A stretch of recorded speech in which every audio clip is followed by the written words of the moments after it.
Ban है शायद, खाते हैं। और जो गुटखा खाता है उसमें 80% लोगों को कैंसर होता है, उस पर छपा भी होता है, वो ऐसा जबड़ा खराब हो गया है। मैं एक से पूछा कि भाई जब इसको मालूम है कि खाने से कैंसर होगा तो क्यों खाते? तो बोले क्या करूं साहब, आदत पड़ गई, खा लेते हैं, रहा नहीं जाता विनाश की। वैसे ही हमारे समाज को ये कांग्रेस, ये जगनमोहन रेड्डी, ये चंद्रा बाबू, ऐसे लोगों की आदत हो गई। मालूम है ये हमारे लिए खतरनाक है साथियों। ये हमारा आपका ड्यूटी है कि हम अपने समाज को ऐसे कैंसर देने वाले नेताओं से बचाएं, दिन रात मेहनत करें। आप यकीन मानिए, भारतीय जनता पार्टी सिर्फ सत्ता में आने के लिए काम नहीं कर रही है। भारतीय जनता पार्टी समाज में परिवर्तन के लिए काम कर रही है। भारतीय जनता पार्टी समाज के जितने भी घटक हैं, हिंदू, मुस्लिम, सिख, ईसाई, सारे भाई को एक करने के लिए काम कर रही है। और हमारी भी जिम्मेदारी है अपने समाज को एक साथ लाने की। हम आज अगर जिला अध्यक्ष हैं तो ये हमारे लिए जो पद है ये हमें बड़ा बनाने के लिए नहीं दिया गया है। आज अगर मैं प्रदेश में महामंत्री हूं, आज मैं प्रदेश का उपाध्यक्ष हूं, प्रदेश का अध्यक्ष हूं, मैं राष्ट्रीय अध्यक्ष हूं, ये मेरे लिए नहीं है।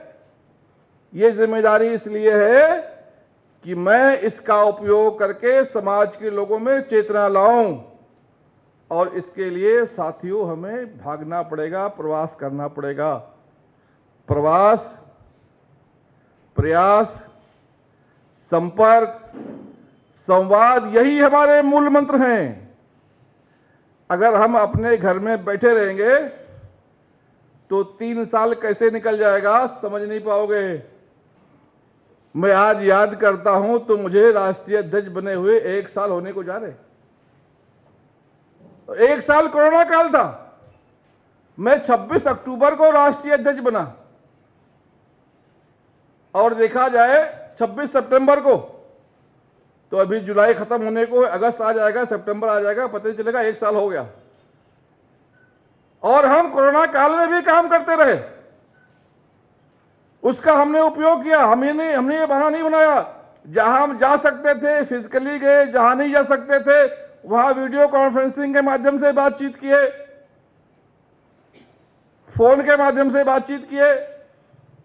ये जो पद मिला है इसका ज्यादा से ज्यादा अगर उपयोग करेंगे तो मुझे लगता है कि जिस भी नियत से हम राजनीति में प्रवेश किए हैं वो नियत, वो हमारे इरादे, वो हमारी मनोकामना हमारी पूरी होगी। क्योंकि हम भाग्यशाली हैं कि हम भारतीय जनता पार्टी में काम कर रहे, भारतीय जनता पार्टी के पदाधिकारी हैं। यहां पर काम करने वाला शून्य से शिखर पर कब पहुंचेगा उसको भी नहीं पता होता। आज आपके पड़ोस के तमिलनाडु से सैयद इब्राहिम भाई आए हुए, इनके राज्यों में 25-25 साल से काम करने वाले लोग हैं। इनके बारे में पार्टी ने पता किया, मुझे पार्टी का फोन आया, मुझे बताया गया कि वहां पर एक सैयद इब्राहिम है जो समाज के लिए बहुत अच्छा काम कर रहे हैं, तुम उनसे संपर्क करो, उनको पदाधिकारी बनाना है। आप सामने बैठे हैं, पूछिए, सैयद इब्राहिम मेरे पास नहीं आए थे, मैं सैयद इब्राहिम के पास गया था। झूठ बोलो, मैं नागपुर में रहता हूं, मैं भी सिविल इंजीनियर हूं, मेरा भी कंस्ट्रक्शन का बिजनेस है। मैं जब अध्यक्ष बना, मैं घर में सोया हुआ था, मुझे विश्वास नहीं था कि मुझे राष्ट्रीय अध्यक्ष बनाया जाएगा। मुझे फोन आया मुख्तार अब्बास नकवी जी का, उसके पहले भी 2-3 लोगों का फोन आया था कि जमाल भाई आप कहां हैं, आप तो राष्ट्रीय अध्यक्ष बन गए अल्पसंख्यक मोर्चे का। हमने कहा भाई क्यों मजाक कर रहे हो, सच्चाई बता रहा हूं मैं आपको, क्यों मजाक कर रहे हो, मैं कैसे बन सकता हूं, मैं तो महाराष्ट्र का अध्यक्ष हूं। अरे उसके लिए जो है वहां टीम में होना चाहिए। शेख बाजी जो है वहां राष्ट्रीय सचिव थे, मैं इनको जानता ही नहीं, कभी गए नहीं, मिले ही नहीं। मुझे लगा मेरा नंबर कैसे आएगा, अरे मैं महाराष्ट्र का अध्यक्ष हूं, हो सकता है मुझे सचिव बना दें राष्ट्रीय लेवल पर। मुझे 2-3 लोगों फोन आया, मैंने उनसे गुस्सा भी किया, भाई मुझसे मजाक मत करो, क्यों मजाक कर रहे हो। लेकिन जब मुख्तार अब्बास नकवी साहब का फोन आया, उन्होंने कहा आपको राष्ट्रीय अध्यक्ष बनाया गया है, मुबारकबाद, तो मुझे लगा कि ये बात सच है। आप यकीन मानिए मेरे पूरे शरीर में पसीने आ गए, मैं राष्ट्रीय अध्यक्ष बन गया।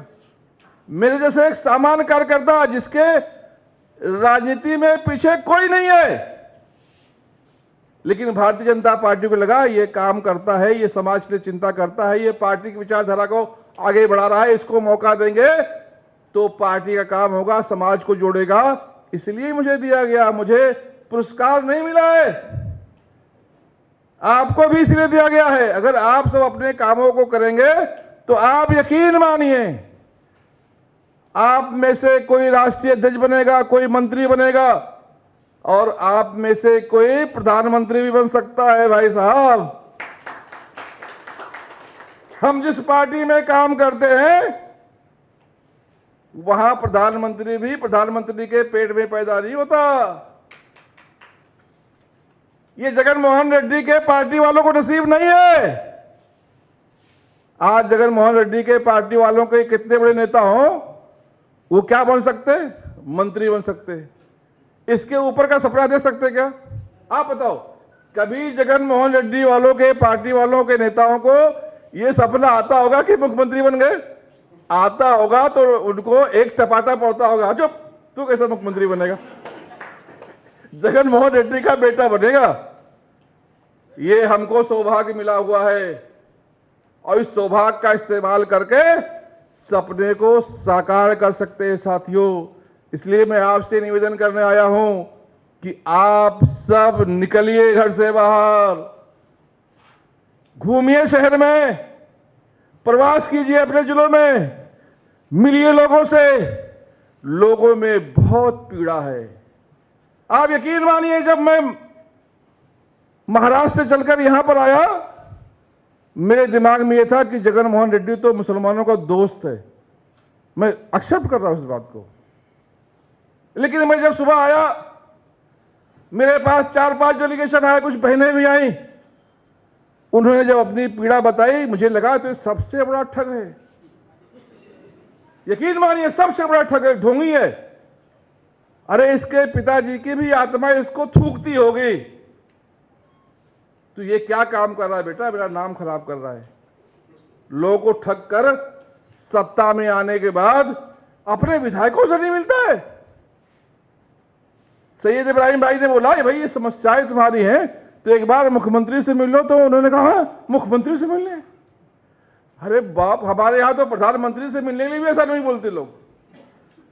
हमारे यहां अगर आप यकीन मानिए प्रधानमंत्री भी को पत्र लिखते हैं तो सप्ताह भर में उसका जवाब आएगा।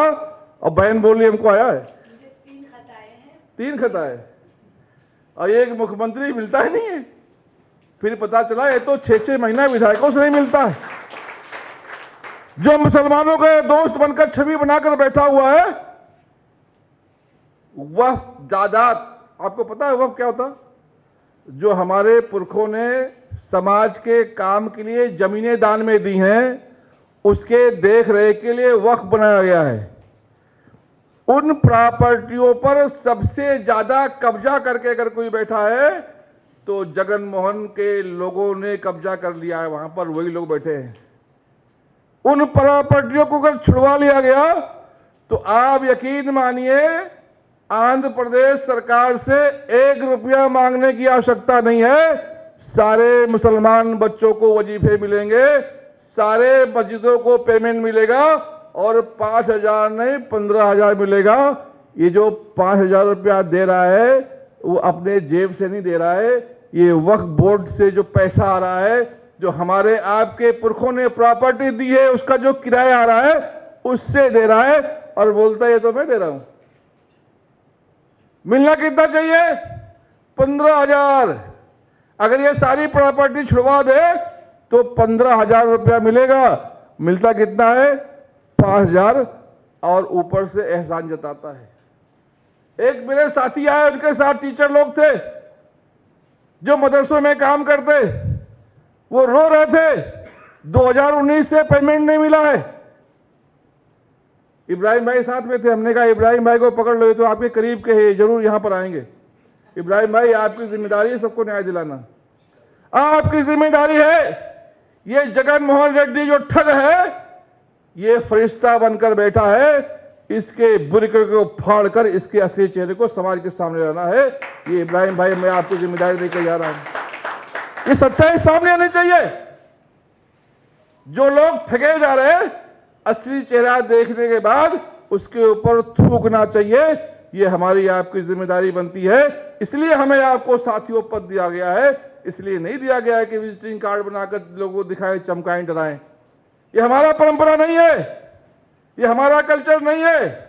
हमारे यहां तो पद मिलने के बाद आदमी और विनम्र हो जाता है, जैसे फल आने के बाद पेड़ विनम्र हो जाता है, झुक जाता है, तो वैसा हमारा परंपरा है, वैसा हमें बनना पड़ेगा आपको।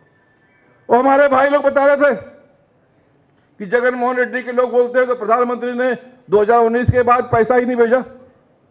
हमने कहा हमारे नेता पे हमको 100% विश्वास है, ऐसा हो ही सकता, जरूर तुम्हें कोई कमी होगी। बुलाओ अपने अधिकारी को। उसके अधिकारी आए, उन्होंने कहा भाई साहब पैसा तो इसलिए नहीं आया क्योंकि 84 लाख रुपया केंद्र ने भेजा था, जगन मोहन ने 4 लाख रुपया खर्चा किया, 80 लाख का हिसाब ही नहीं दे रहा है, तो कैसे पैसा आएगा? अब बताओ, 84 लाख रुपया आया, 4 लाख रुपया बांटा, 80 लाख का केंद्र को हिसाब ही नहीं भेज रहा है।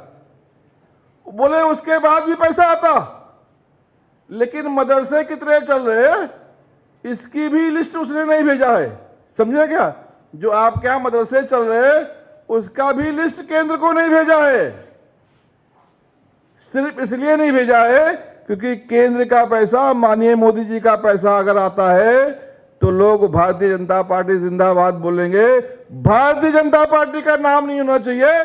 इसलिए ये समाज के लोगों के साथ खिलवाड़ कर रहा है, मदरसे में पढ़ने वाले बच्चों के साथ खिलवाड़ कर रहा है। उनके घरों में चूल्हे बंद हो रहे हैं जो मदरसों में पढ़ा रहे हैं, इसलिए कि लोग भारतीय जनता पार्टी से नफरत करें। ये हमारी आपकी जिम्मेदारी है कि जिस प्रकार से मैं प्रवास करके यहां पर आया और मेरे पास लोग आकर बताए कि ये समस्याएं जगन मोहन की है, मेरा दिमाग खुल गया।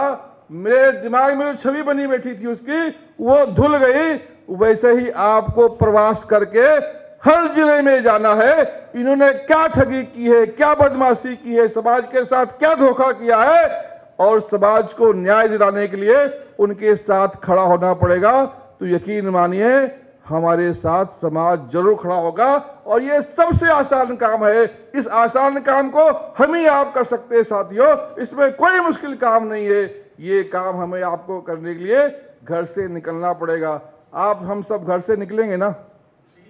निकलेंगे ना साथियों? ज्यादा नहीं, लेकिन मेरा ऐसा मानना है जो प्रदेश में काम कर रहे वो कम से कम अगर 15 दिन में 3 दिन भी पार्टी के लिए देते हैं, शेख बाजी आप उनको जिला का प्रभारी बनाइए और एक को 3 जिला दीजिए, बस एक जिले का उनको प्रभारी बनाइए। वो जिले में जाकर वहां पर स्टे करके अगर 3 दिन बैठते हैं तो मुझे लगता है कि संगठन विस्तार से कोई रोक नहीं सकता। वो जिले में जाकर बैठे, जिले के लोगों से मिले, जो जिले के पदाधिकारी है वो मंडल में प्रवास करे, जो मंडल के पदाधिकारी है वो बूथों में जाकर बैठे। मुझे लगता है कि अगर इस तरह से हमने काम शुरू किया तो आने वाले समय में अल्पसंख्यक मोर्चे से कम 10 लोग विधानसभा चुनकर जाएंगे। मैं आपको यहां गारंटी देता हूं। आज हमारे ऊपर, आपके ऊपर इल्जाम लगाया जाता है कि भारतीय जनता पार्टी मुसलमानों को टिकट नहीं देती है। किसको टिकट देगी? भारतीय जनता पार्टी में मुसलमानों को टिकट देने के लिए कोई संविधान में संशोधन करने की आवश्यकता नहीं है। मैं महाराष्ट्र का अध्यक्ष था, मैंने गणना की थी, वहां पर 925 नगर पालिकाओं में जो सीटें हैं वो अल्पसंख्यक क्षेत्रों में है, वहां पर अल्पसंख्यक समाज का चुनाव लड़कर जीत सकता है। मैंने उसका स्टडी किया, मैं उन 925 सीटों पर काम किए, और जब 2017 में चुनाव हुआ तो वहां पर मैं अध्यक्ष होने के नाते लगभग 530 सीटों पर उम्मीदवार उतारे। बाकी हमको 400 पे उम्मीदवार नहीं मिल पाए। अगर उम्मीदवार नहीं मिल पाए तो ये नाकामी किसकी है? हमारी है। मैं अध्यक्ष था, भारतीय जनता पार्टी की है क्या? मैं 530 पर उम्मीदवार दिया, 530 लोग चुनाव लड़े, उसमें पार्षद की सीटों में लगभग 250 लोग जीत कर आए, 250 लोग जीत कर आए। आज महाराष्ट्र में आप सुनील जी से पूछना, ये कोई नहीं बोलता है कि भारतीय जनता पार्टी टिकट नहीं देती। ये हमारी कमी है। हम समाज का नेतृत्व कर रहे हैं, हम चुनाव की तरफ जा ही नहीं रहे। क्या चाहिए तो उपाध्यक्ष बना दो, क्या चाहिए तो जनरल सेक्रेटरी बना दो। क्या करोगे भैया बन के?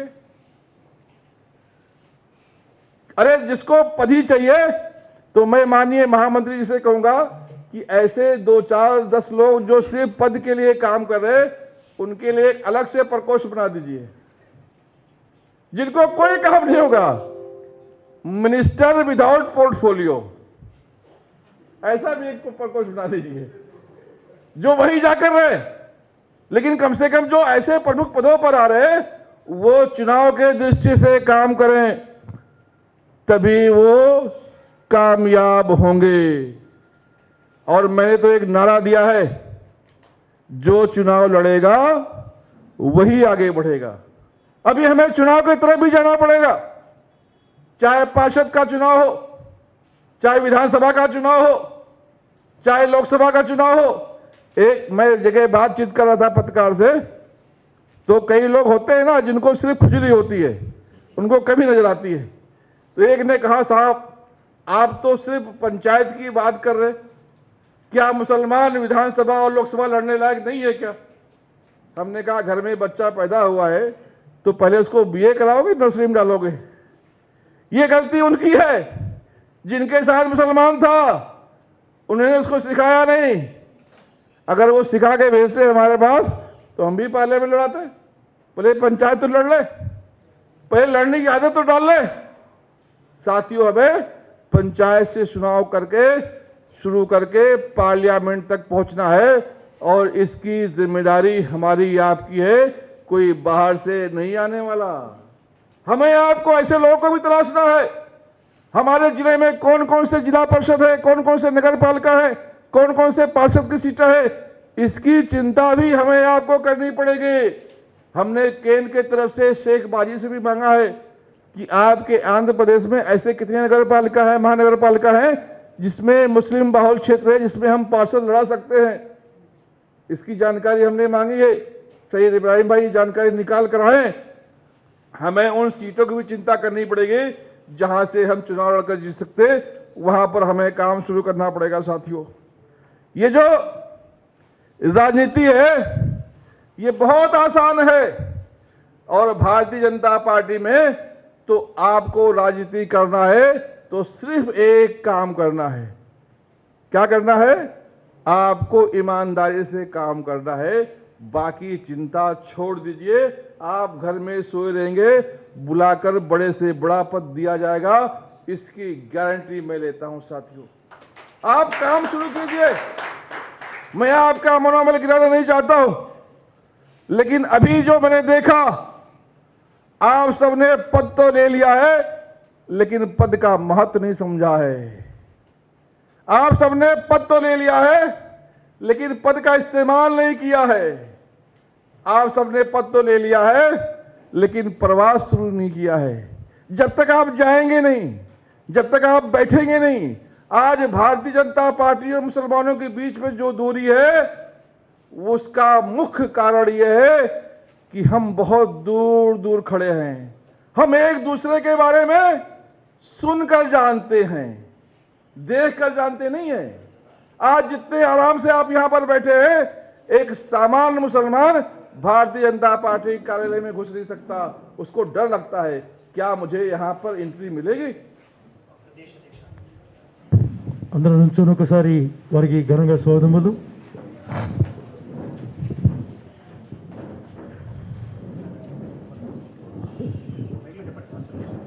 రాష్ట్ర బీజేపీ అధ్యక్షులు శ్రీ సోమవీర్రాజు గారిని సగర్వంగా వేదిక మీదకి ఆహ్వానిస్తాం. భారత్ మాతాకి భారత్ మాతాకి భారత్ మాతాకి వర్ధిల్లాలి నరేంద్ర మోడీ గారి నాయకత్వం వర్ధిల్లాలి నరేంద్ర మోడీ గారి నాయకత్వం వర్ధిల్లాలి సోమవీర్రాజు గారి నాయకత్వం వర్ధిల్లాలి సోమవీర్రాజు గారి నాయకత్వం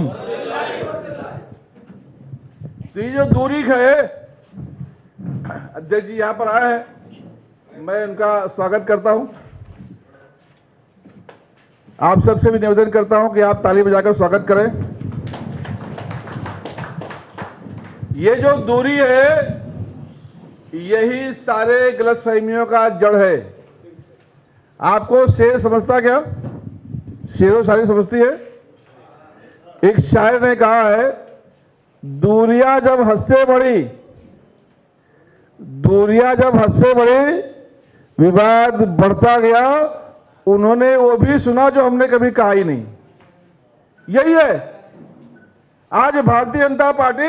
आज मुसलमान हमारे साथ नहीं आ रहा है, कम आ रहा है, तो आप उनको दोष बना दें, क्योंकि हमने ये दूरी मिटाने के लिए जो प्रयास करना चाहिए वो प्रयास नहीं किया। आज भी उनको लगता है कि भारतीय जनता पार्टी हमारी नहीं है। साथियों, मैं सोमवार मंगलवार को 2 दिन प्रदेश कार्यालय अपने राष्ट्रीय कार्यालय में बैठता हूं।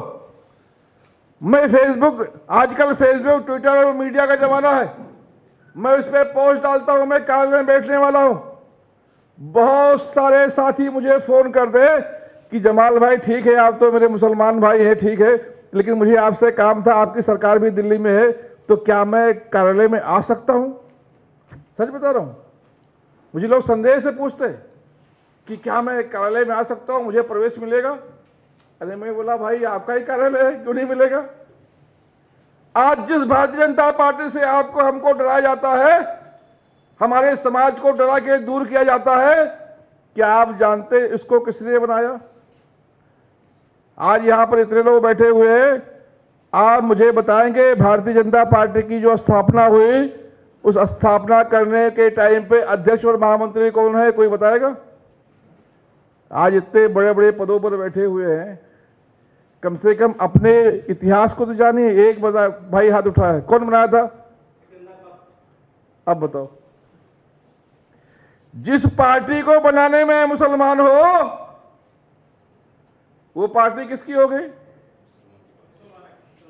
उसमें हमारा हिस्सा नहीं हुआ क्या? अगर 4 पार्टनर ने दुकान खोला और 4 पार्टनर में से एक पार्टनर का बेटा भाग जाए आईना, तो क्या होगा? बाकी लोग आ जाएंगे। वही हमारे साथ हुआ है। जब भारतीय जनता पार्टी की स्थापना हुई 6 अप्रैल 1980 को, मैं आपको बता रहा हूं, आप भी नीचे जाकर संवाद करें, क्योंकि दूरियों के मिटाने का ये सबसे बड़ा उदाहरण है।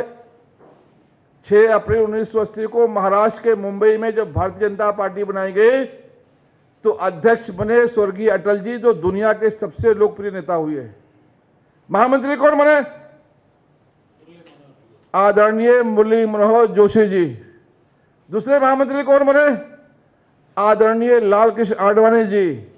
और तीसरे महामंत्री कौन बने? हाजी सिकंदर बख्श जी, जो दिल्ली से थे।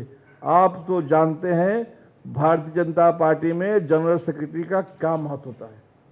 जानते हैं ना जनरल सेक्रेटरी क्या महत्व होता है? ये 4 लोग ही पार्टी के मुख्य फैसलों में रहते हैं, अध्यक्ष, महामंत्री। आज जो है भारतीय जनता पार्टी मुसलमानों के खिलाफ बनाई गई होते, तो आप मुझे बताओ, भारतीय जनता पार्टी को बनाने में मुसलमान को शामिल किया गया होता क्या? आप मुझे बताओ, किया गया होता क्या? बोलो ना भाई, मेरी बात समझ में आ रही है क्या? मैंने क्या कहा बताओ, क्योंकि लैंग्वेज का प्रॉब्लम ये बहुत महत्वपूर्ण मुद्दा है। मैंने क्या कहा? क्यों रखा जाता?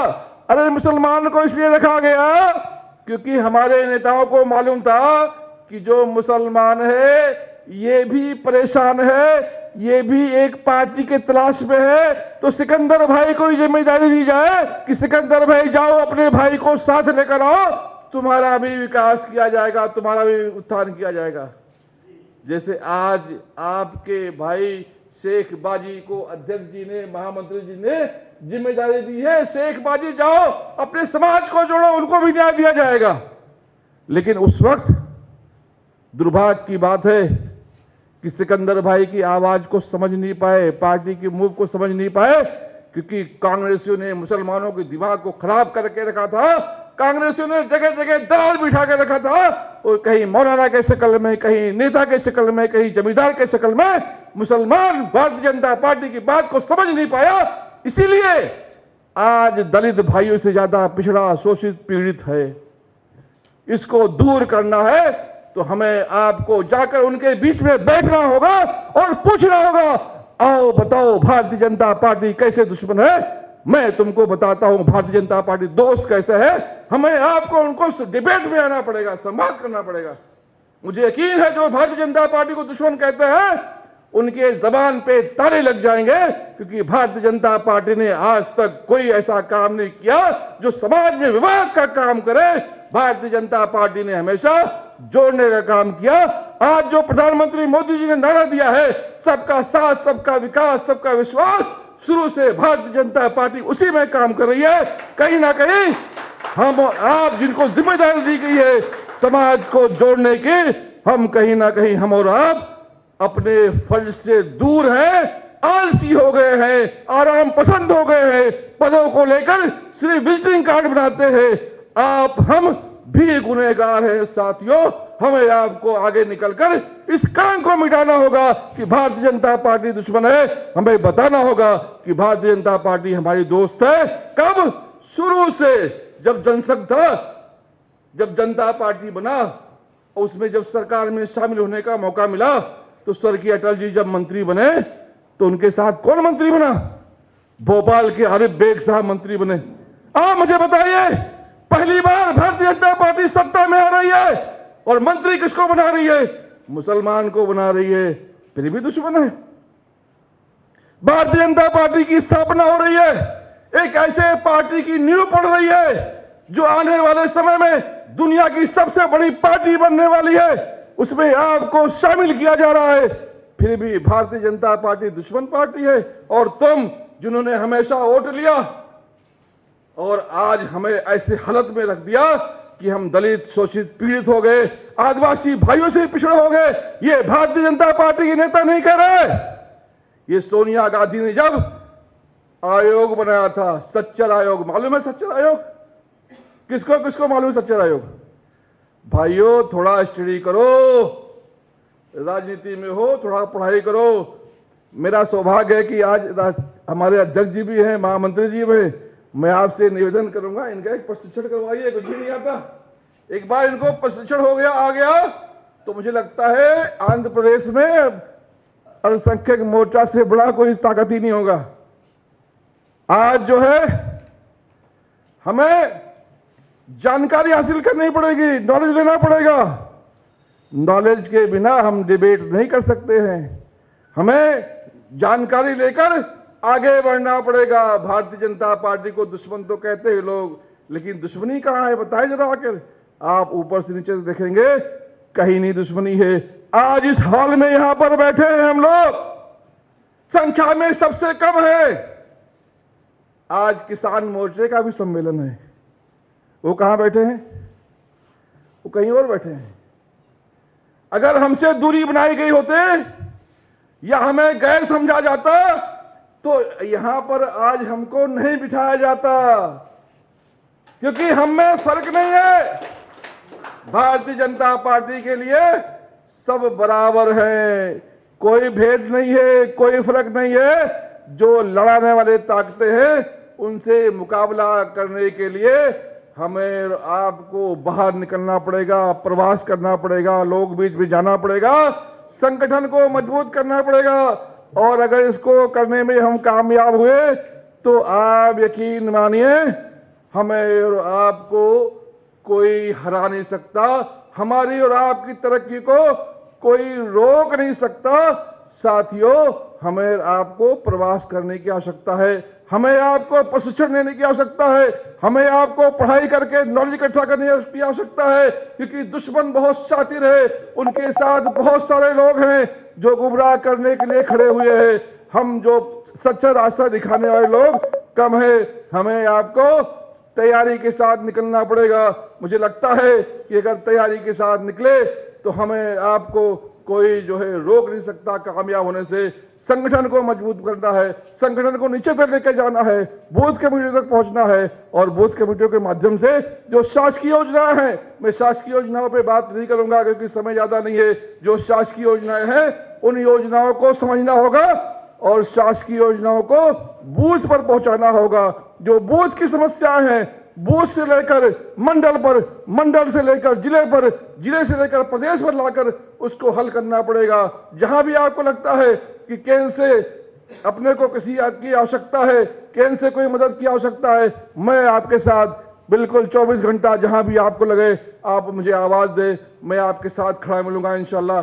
हम सब मिलकर भारतीय जनता पार्टी की जो सोच है, जो पंडित दीनदयाल उपाध्याय जी ने सपना देखा था कि एकात्म मानववाद, ऐसा जो सब एक हो, जो सबकी चिंता करे, जो उनकी सोच है कि जो समाज में पीड़ित है, शोषित है, वंचित है, जो परेशान हो, उसका काम हो, उसके लिए काम हो, उसके लिए सरकार बने। ऐसी सरकार को बनाने में हम सब भारतीय जनता पार्टी का योगदान दे। जो प्रधानमंत्री मोदी जी ने सपना देखा है, न्यू इंडिया, ऐसा भारत जहां पर कोई विवाद ना हो, ना आतंकवाद हो, ना नक्सलवाद हो, ना वहां पर कोई धर्म का विवाद हो, ऐसा भारत जहां सब खुशहाली के साथ हिंदू, मुस्लिम, सिख, ईसाई एक साथ रहे, सबको शिक्षा हो, सबको स्वास्थ्य का लाभ मिले, ऐसे भारत को बनाने में भारतीय जनता पार्टी के साथ नरेंद्र मोदी जी के हाथ को मजबूत करने के लिए समाज को इकट्ठा करने का काम करें। मैं आप सबको शुभकामना देता हूं। मैं आप सबसे उम्मीद करता हूं कि आज के बाद आप सब लोग अपने आलस को दूर करके घरों से निकलकर 15 दिन में कम से कम 3 दिन भारतीय जनता पार्टी के लिए देंगे। क्यों देंगे ना भाई? आज वादा करके जा रहे आप, इंशाल्लाह अगली बार जब मिलेंगे तो जिलाध्यक्ष का आज परिचय हुआ है। अगली बार जिलाध्यक्ष से पूछेंगे किस किस मंडल पर प्रवास किए और उसका सारा डाटा आप लेकर आएंगे। और हम जिस पार्टी में काम कर रहे वहां तो डाटा इकट्ठा पीछे से कर लिया जाता है। आपके सारे लोगों के डाटे हम बनाना शुरू कर दिए हैं। मैं आपसे निवेदन करूंगा कि आप सोशल मीडिया पर भी एक्टिव रहें। अपनी बात को बताने के लिए सोशल मीडिया पर प्रदेश का भी अकाउंट हो, ट्विटर का अकाउंट हो, फेसबुक का अकाउंट हो, वैसे जिले में आपका फेसबुक का, ट्विटर का अकाउंट हो। अध्यक्ष का तो होना चाहिए, लेकिन भारतीय जनता पार्टी अल्पसंख्यक मोर्चे का भी होना चाहिए अलग से।